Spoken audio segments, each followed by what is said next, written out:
Welcome to The Explainer. So today we're going to talk about something really personal and honestly pretty tough. How do you love someone who's just always afraid? And more importantly, how do you do that without getting pulled down into their world of fear right along with them? I mean, does that quote hit home for you? Maybe it's a parent, your partner, even a good friend. You know that feeling, right? When someone you love seems completely walled off by their own anxiety. Well, if that sounds familiar, this explainer is definitely for you. We're going to try to find some clarity and maybe a way forward. All right, so let's get right into it. To really understand what's going on here, we're going to look at the work of Christine Lawson. She's done a ton of research on this, and she actually gives this personality type a name. She calls it the Hermit. Okay, so what is the Hermit? It's someone who doesn't have that inner sense of calm. So they're constantly projecting anxiety, always jumping to the worst-case scenario. And here's the key part. It starts to undermine the confidence of the people closest to them. So you got to understand, this isn't just someone who worries a little. No, it's a whole pattern of behavior, and it can really mess with their kids, their partner, anyone who's close. It's like their internal storm ends up becoming your weather. And if you're a child growing up in that kind of environment, wow, your self-confidence takes a hit. You're discouraged from being curious about anything. You basically learn one big lesson. The world is a scary, dangerous place. And that really messes with your ability to think for yourself, to trust your own gut, and just make your own decisions. It creates this constant battle inside you. So how does this actually play out in real life? To get a better picture, we can look at the story of someone named Sandy. Her experiences with her mom really show us what it's like to live with a hermit day in and day out.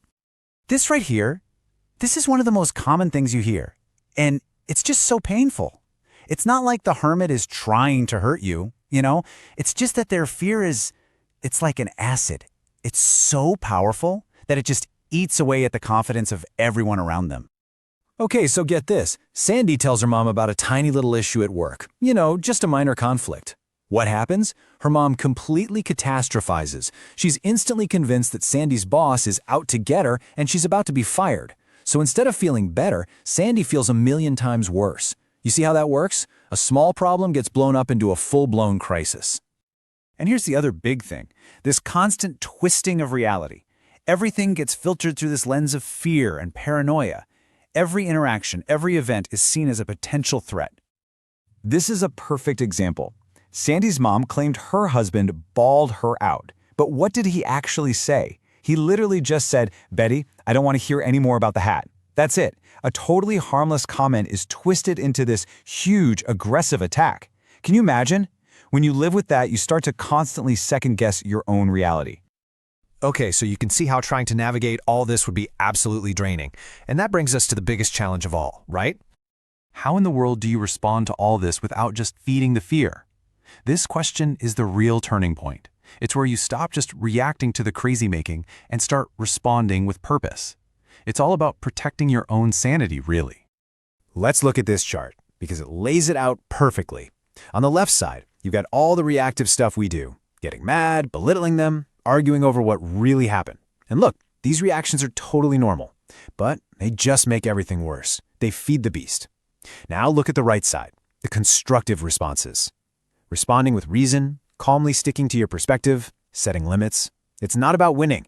It's about choosing not to play the game anymore.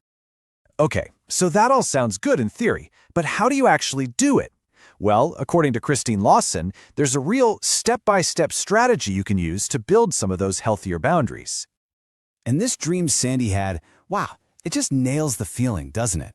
She's crossing this shaky, rickety bridge, holding on to an older woman. Letting go feels terrifying, like she might fall. But at the same time, she sees the danger of turning back.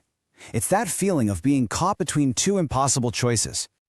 So, the strategy comes down to 3 simple but super powerful steps. It's all about making statements that start with I am, I will, and I won't. These are designed to help you gently but firmly reclaim your own space. Let's dig into each one. All right, step 1, I am. This is all about stating your own truth. So when the conversation starts spiraling into panic mode, you can just gently say something like, I am capable of deciding what's best for me. See? It's not a fight. It's just a calm statement of fact.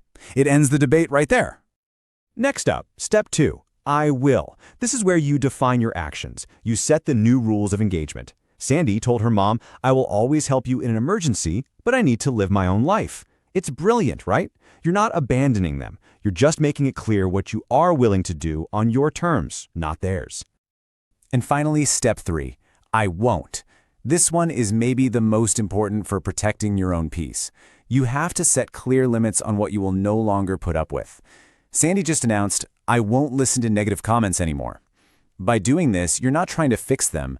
You're just taking yourself out of the audience. You're refusing to participate in the drama. And this quote, this was Sandy's big breakthrough.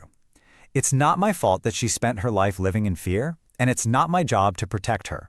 That is so powerful because this whole strategy, it's not about being cold or selfish. It's actually about freedom. You're freeing yourself from the impossible job of managing someone else's emotions. And in a way, you're freeing them too.